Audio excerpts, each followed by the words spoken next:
Thousand Oaks, like a party on Bourbon Street, the Rams vs.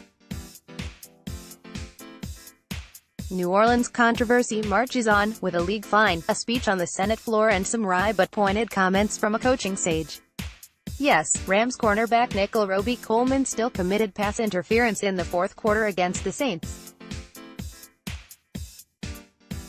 Apparently, he also committed a targeting penalty, because the league on Friday fined Robey-Coleman $26,739 for hitting receiver Tommylee Lewis helmet-to-helmet on the disputed play. Related, NFL files response to lawsuits filed by angry Saints fans after Friday's practice at Cal Lutheran. Robey-Coleman said he will pay the fine and not appeal it, and that he preferred to move forward from the controversy. "It's the league's call, the ref's call," Robey-Coleman said. "I have nothing to do with that play. I made a football play.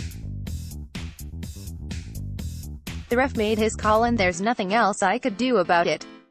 That's their call." No league office official has yet to even comment on the non-call, which was a major factor in the Rams' 26-23 overtime victory over the Saints, and that's going over well in Louisiana, where they want answers. That even led to a surreal scene Friday, in which Senator Bill Cassidy addressed the incident on the floor of Senate. Cassidy spoke in front of two easels, one of which had a blown-up photo of the play and another which had a blown-up copy of the local newspaper, which had a headline of "Reffing Unbelievable." Cassidy spoke for less than a minute about the government shutdown, then pivoted to the Saints. What happened to the Saints was the most blatant and consequential blown call in NFL history. Every drunk in every bar in America looked up at the TV and said, "That's pass interference." But no flag was thrown.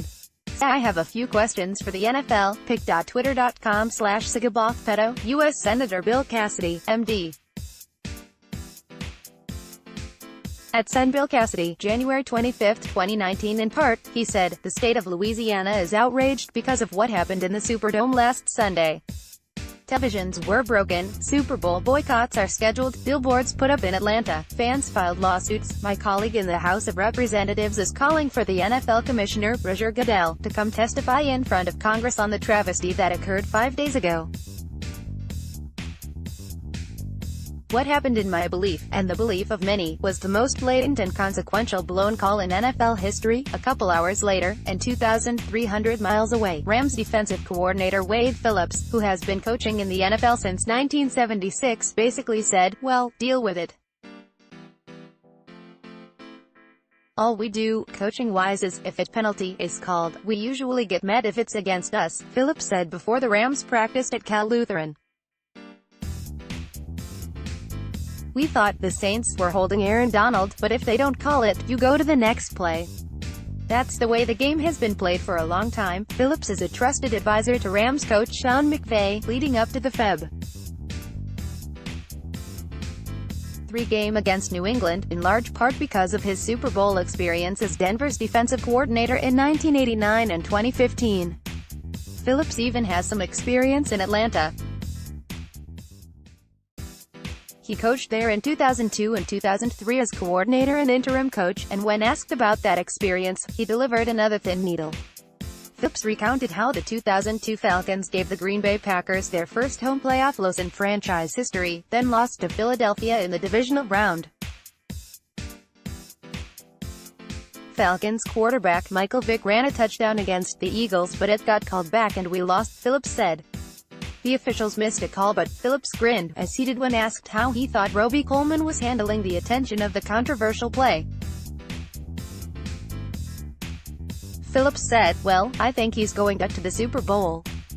He's handling it all right." Strong support. Approximately 15 members of the Dodgers organization visited the Rams locker room before practice Friday and offered support.